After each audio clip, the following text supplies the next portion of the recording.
Hi everyone, welcome back to my channel. My name is Chia and it's that time of the month again where we go over our monthly reading wrap-up, and this time for October. In October I read 10 books, which is the most I've read in a month in a while, and usually I hit the single digits and I'm on track for my reading goal actually. And before we get started, I just wanted to say a big thank you for 200 subscribers. I'm so excited that I'm in the 200 range, and I want to thank all the new subscribers that are here. And if you're new here, welcome to my channel. If you are new here or you haven't decided to subscribe, I do a lot of reading vlogs, obviously monthly wrap-up as this video is. I mainly read fantasy, so literally all subgenres of fantasy I absolutely love. Dark fantasy, young adult fantasy, fantasy romance, probably my favorite of the subgenres, and also high fantasy. And I also dabble in a little bit of contemporary romance here and there. This month I read a couple of paranormal romances, so I am expanding my genre a little bit, and also I pick up a literary fiction here and there. I'm trying to open more up to lit fic, so I hope I end up reading more as my genre like widens a little bit more. I also dabbled in science fiction this year also. Thank you again for subscribing, and let's get started. So as usual, let's get started with my stats. Like I said, I read 10 books this month, and it was various genres, like very like connected to like the fantasy, romance, paranormal romance genre.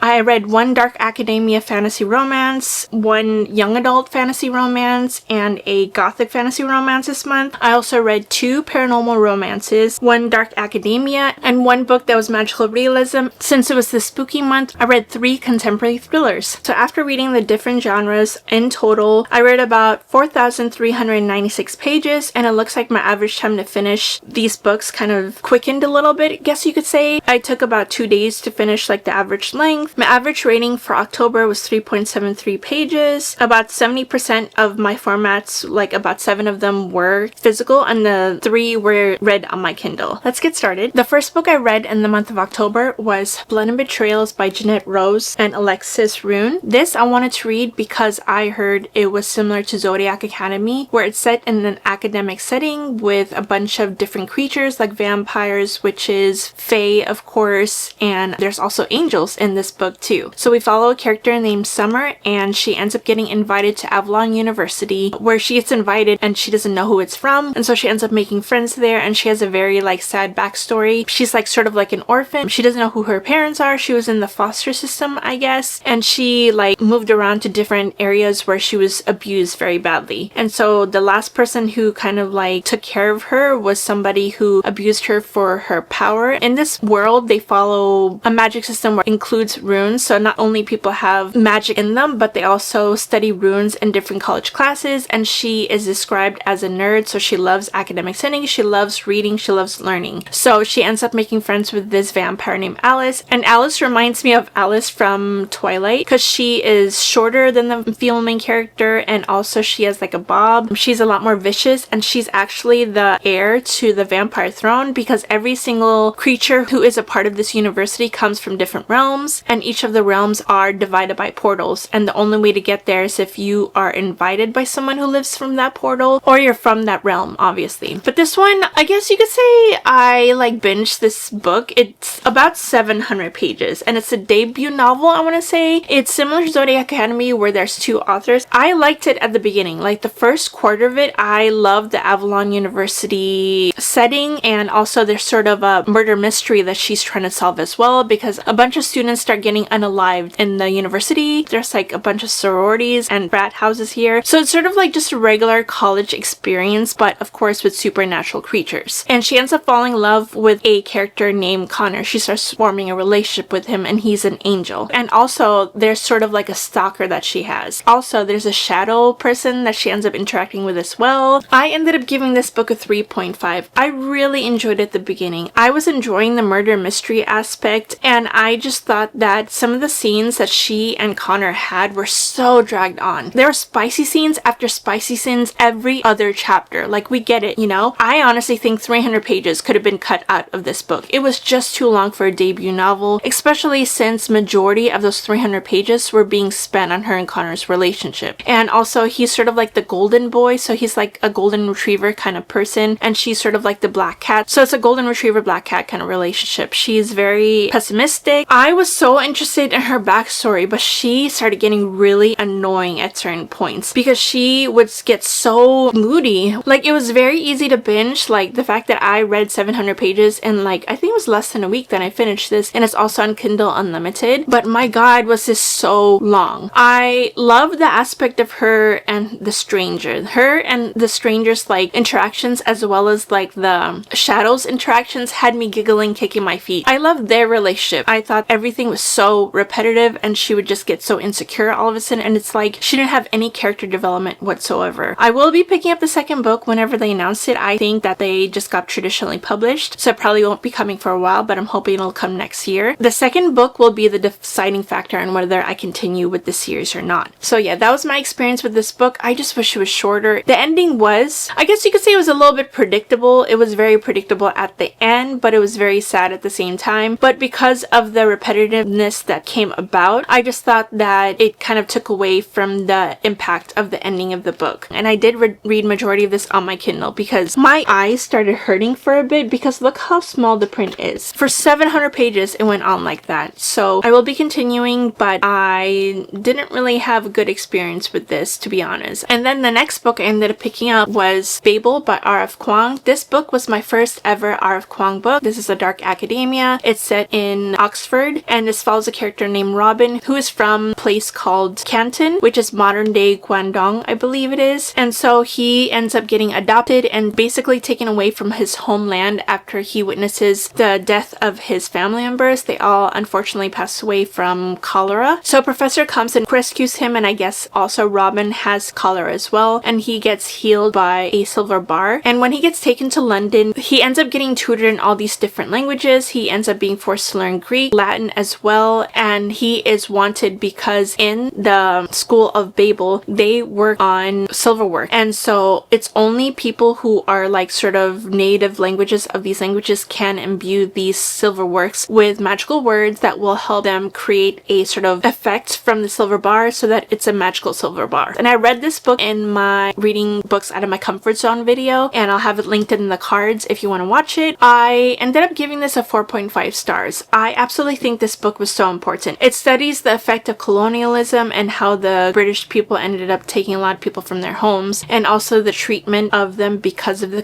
color of their skin, because of them looking different than the rest of London. Robin ends up making friends with some cohorts who are also the same backstory. It follows also not only the effects of being a person of color, but also being a female in this world as well. I absolutely love this book. I think R.F. Kuang's writing is absolutely beautiful. She has an eloquent way of expanding on things that I have in my thoughts, especially coming from an immigrant background, that is so well thought out and in depth, and I love how I felt when I was reading her work, which makes me want to open up and read more of her works. There is sort of like a secret society thing that happens in this as well, that like Robin kind of like gets introduced to, and so I absolutely love this. I can't wait to read more of R.F. Kuang's books. And then the next book I picked up is Sorcery of Thorns by Margaret Rogerson. This book is a part of my 25 books to read in 2025. Don't even ask me how that is going, because it's not going good, just to let you know. This follows a character named Elizabeth, and she was raised in a library, and I thought that was so cool. All of the book they call grimoires, and they are sentient grimoires, and also if certain things are done to them, they become like monsters. And so one day, unfortunately, she ends up getting blamed for treason because one of these magical grimoires ends up escaping, and she ends up having to kind of take it down. She ends up getting kicked out of her library institute. She wants to become one of like the guardians of the grimoires one day, but unfortunately, since she gets like called out for treason, the only person she can really turn to is the sorcerer named Nathaniel Thorne that she runs into while she's staying at the library. In this world, in order for them to get their powers and become sorcerers, they sort of have to strike a deal with demons. And so there is this demon named Silas that works for Nathaniel, and I absolutely love Silas. I think he was like such a great character, and I did like the backstory of Nathaniel Thorne as well, and it's so like very fall coded because of magical libraries, magical books. I ended up giving this book a 3 stars. This has literally been on my shelf since September 2023. It was one of the first books I ever picked up when I started reading books again and falling in love with reading again, and it was my fault, I believe, that I didn't pick it up right away when I first started, because I would have devoured this book if I started reading it when I first started reading again. But I read so many other books that like like has shaped a lot of my reading taste, this book kind of fell really flat for me. I just thought that Elizabeth was so naive. I really did not connect to her whatsoever. I didn't care for her whatsoever because she had no personality. I honestly love the story of Nathaniel Thorne, and I love the parts with Silas a lot more than just when it was just her, because it was such great potential. The first 50 pages, I was like hooked. I was like ready to hear about these magical libraries. I was hooked to see what the mystery is and why she was being targeted, and I just wanted to know more. But during the middle parts of the book, it got so boring. Like, she had to journey through this like whole entire thing to get to Nathaniel, and during those parts, the story started dragging so much, and I didn't feel for the love story whatsoever. I just don't see how it progressed to that, because I feel like the love story was just being forced on us, and so I was so disappointed by this book. I think it really is like right time, right place kind of book. Like I said, if I read this before in the beginning of my reading journey again, I would have loved this book. After that, and I know my reading tastes more, this just didn't like do it for me. I will recommend it still if like you're a beginner to fantasy, because I think this is really easy, and also the world building is not that hard to get into. Fortunately, this was a miss for me, but I'm happy that I finally did read it. And then after that, I started feeling really slumpy, so I turned to my favorite author who's great for slumping, and I turned to Frida McFadden, and I read The Intruder by her. And this book follows a character named Casey, and Casey ends up having to leave her job, unfortunately. I think at the beginning it indicates that she was forced to leave her job because of some incident that happens. And so we start off with her being in this cabin that she's bought because she wants to get away from it all after the whole entire thing that happens after she leaves her teaching job. So she ends up getting this cabin, and a storm is about to happen. Like, this big unprecedented storm is supposed to happen in this area, and she is kind of having a difficulty with her landlord because he refuses to come and fix the roof that she knows that is about to like be a problem for her when the storm happens. So she starts off being this like tough girl who ends up having to spurn the advances of her landlord, because the landlord is basically just coming on to her and saying that if she needs a place to stay because he can't fix the roof right now, she can go with him. And she ends up having to kind of rough him up a little bit because he's getting too handsy. And so he ends up leaving. The storm happens later on that night, and she finds a little girl in this storage shed that she has in the back, because she ends up seeing like a light in there, and then she ends up finding the mystery of the little girl. And there's also, obviously, there's always like a twist in Frida McFadden books, and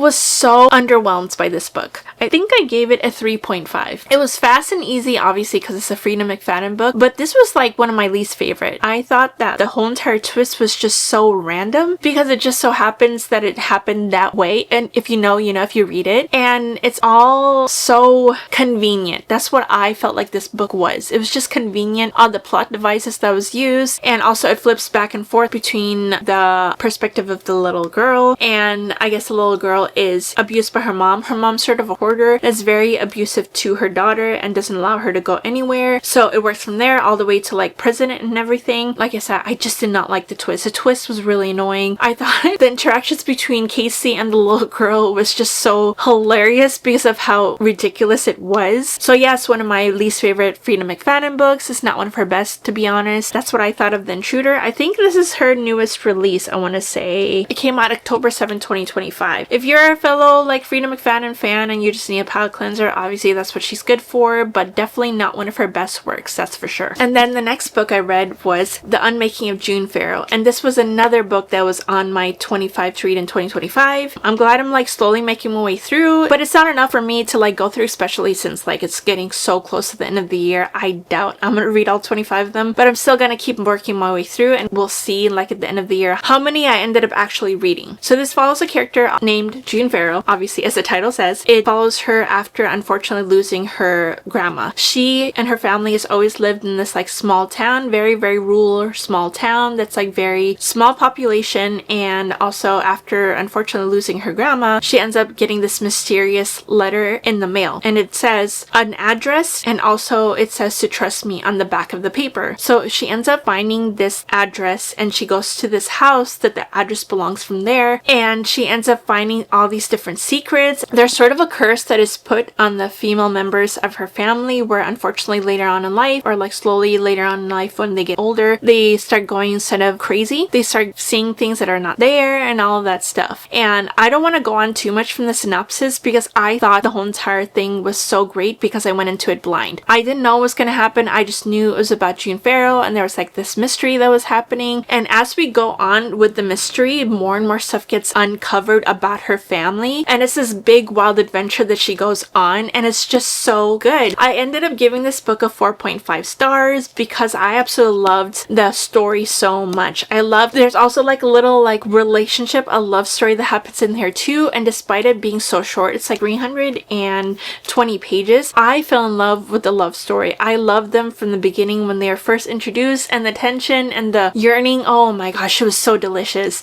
And also her relationship with her family and the relationship she had with her grandma. And it talks about the want of like a relationship with her mom, because unfortunately her mom like kind of wasn't in the picture. Her grandma basically raised her, and the things that you uncover. And there's also like this mysterious red door that ends up like appearing too. So I highly recommend going into this book blind because I thought it was amazing. I loved the writing in this book. This book was my first ever Adrienne Young book, and I think it was so amazing. So I highly recommend picking this up, especially if you're looking for something that like is heartwarming. And also this book takes place in spring, summertime, but I think because of the mystery and because of like the familiar relationships and the friendships that happen in this book, I honestly think it's like perfect for cozy fall season. So I highly recommend picking this book up, and I can't wait to read more of Adrienne Young's work. So I'm so happy I had a better experience with this than Sorcery of Thorns, because this book was on my shelf for a long time too. And also I picked this up because Faith's Reading Things here on YouTube, she recommended this because it's one of her favorite books of all time, I think it is. So I ended up picking up and I loved it so much. And then I decided to pick up another thriller, and the book I picked up was The Perfect Marriage by Geneva Rose. This is another contemporary thriller. I needed more palate cleansers again, since like I'm reading these deep fantasies, and also I was really still slumping from reading Sorcery of Thorns, and so I needed something fast paced. And also my sister has been wanting me to read The Perfect Marriage for like such a long time, and I heard this was like a top seller of Geneva Rose's. A sequel came out too. It's called The Perfect Divorce. This follows a character named Sarah Morgan, and she is married to a man named Adam, and unfortunately Adam ends up getting found out to have a mistress because he used to see this woman in a lake house that his wife basically like bought, and he ends up like seeing this like woman for like the past year. But unfortunately that same woman was found murdered in the lake house, and of course they are centering on him because he's the only one who was present at the time of her murder. Sarah's a big time successful lawyer, and she's sort of known to be a really good defense lawyer who basically can defend all these criminals, and she's won so many of her cases, and she's like a partner at her firm. So of course she's like the natural person to defend her husband. As she goes on, she ends up like speaking to people who knew the girl, and also ends up uncovering all these things. And the twist at the end, I had a feeling that that's what it was because it like sparked an idea in my head that that's what it was, but when I was like reading it, I didn't see anything like tying it to that. So of course when it happened, the twist was shown at the end, I was shocked, but then not shocked because I really knew that that's what was gonna happen. I did end up giving this a 3.5 as well. I was so interested at the beginning, but the freaking middle again was dragging on. Like all the stuff that she was gathering for evidence that like showed that it was like not her husband's fault was so minuscule, and also the husband annoyed the crap out of me. He did things that I'm like, how again are you expected to be let off if you are doing these things when your wife, who is your lawyer, tells you not to do them and you still go ahead with it anyways? And also, can you imagine being his wife and knowing that he did all of this behind her back and cheating on her, and then finding out that he is now in a murder case against his mistress, and then you are the wife who has to defend him? I would not at all. I would let him be. I would like divorce him right away, and it wouldn't be worth it to me. So I just thought that the whole entire time, for being so smart, Sarah was so dumb. I just couldn't understand why she was still interacting with her husband that way when he was like clearly not in love with her anymore. Yes, I see why this book was so popular, but again, the characters were just so bland to me, and also the big part of the book was so unentertaining for me that I had to give it a 3.5 stars. I was going to give it a 3 stars, but the 0.5 came after the ending because I did like how the ending was. And I will not be reading The Perfect Divorce. I told my sister that if she wants to read it, she can tell me about it, and she can tell me all the things about it. So yeah, that was my thoughts on The Perfect Marriage. And then the next book I picked up was a gothic fantasy romance. It's Necromance by Cora Raven. This book came recommended by the queen of gothic romance, Bailey Latham. I've already spoken about her a lot in my other videos. I loved her recommendation, so I decided to pick this up. This was so perfectly atmospheric. It it starts off on this rainy day where this person named Lady Hathaway comes to Mia Arden. Mia is known to be a part of a family of necromancers, so she ends up getting a task to go to this haunted like manor to basically purge the spirits from it, because no one wants to buy it and no one wants to work there because of how haunted it is. And so she goes there, and it's like a dark, dreary night, and it's set in the 1800s, and she has to go ride on this carriage to get to where she has to be for this manor. And she finds out there's a painting in there with a very handsome man, dark wavy hair and brooding, and she finds out that he used to be the owner of the manor, but also he is a ghost stuck in this portrait, and only she can like find a way to get him out of there. I thought this was so good for spooky season. It was so atmospheric. I love the dark dreariness of this, and also the different like ghosts that appear in here too. I thought like the little relationship they had together was a little bit like not my cup of tea because of the fact that they were so insta-love. I honestly like gave it a 3.75 because of how atmospheric it was. It's very gothic, so if you want like a quick read that's like not even that long, it's like 329 pages. It's very easy to get into. This is an indie published book, and if you're just looking for a gothic fantasy romance that you would like really be quick to read and that you want to get into, that is not so taxing and it's a standalone, pick this up. I thought it was good. I just didn't like the romance. There was nothing really in-depth in here for me for the romance, but I highly recommend picking up this still. So the next book I read was another Frida McFadden book called The Surrogate. I picked that book up on a whim because it was showing up on my Kindle and it was getting recommended, so I wanted to pick it up because again I was looking through like spooky reads and like palate cleansers. This follows a character named Abby, and she is a big time marketing executive, and so she like has this top position at this marketing company.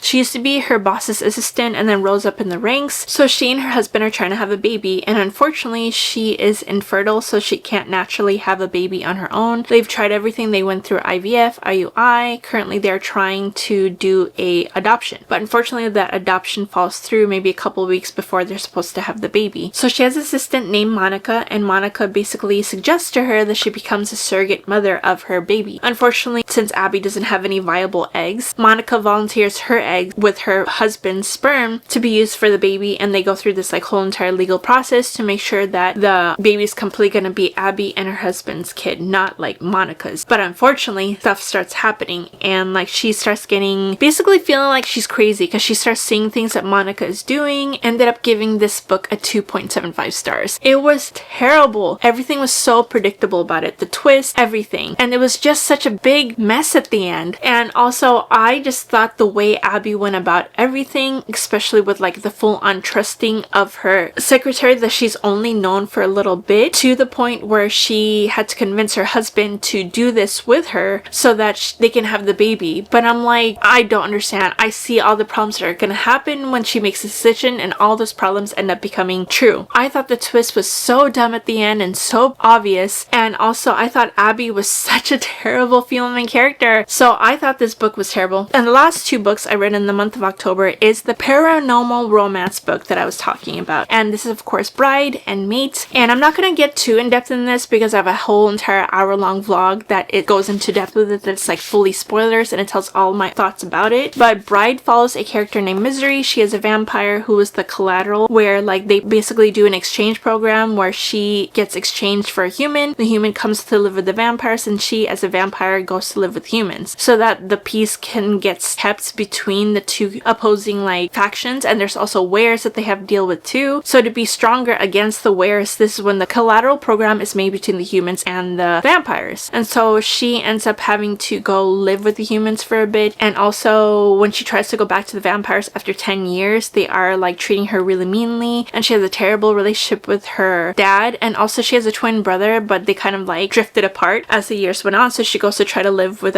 humans again. And so she ends up getting pushed into this like arranged marriage with the wares, and so she ends up being a bride prize for the wares, and like she doesn't get to meet the alpha before they get married. They meet actually on their wedding day on the aisle. This was such an experience. Like I said, again, I read this in my previous video, so I'll link that. But this book had nodding. I was hesitant to pick this book up because of the fact that I'm not used to paranormal romance or like the Omegaverse. I had a fun good time with it. I ended up giving it 3.5 stars. I just thought the whole entire relationship was very insta-lusty, and also I just thought that it was very like not for me. It was very cringe, especially with the nodding parts. I'm like, what is that? And if I finally found out because I heard about it online, yeah, 3.5 stars. I had a good time with it. I'm not saying it was terrible, but it was just not for me, kind of like for the story. And then I moved on to Mate, and this one I liked so much better than that. It follows two characters that are from this first book. I don't want to talk about who it's about just in case you're trying to avoid spoilers, but yeah, I actually like their relationship a lot more. And also I learned about heat in this book, so if you know, you know, but heat as in like werewolves and also the Omegaverse stuff, I thought the tension was here was so much better, and also the yearning. So this one I would recommend so much more than that one. This one I gave a 3.75. Like I said, again, it's still not like my preferred kind of genre because I'm not really into the Omegaverse stuff, but this one was so much better, and I actually liked a couple more in here. But that was it for all my October wrap up. Thank you again for 200 subscribers, and if you want more from me, like and subscribe and comment down below what your favorite reads was this month, and I'll see you all next time. Bye!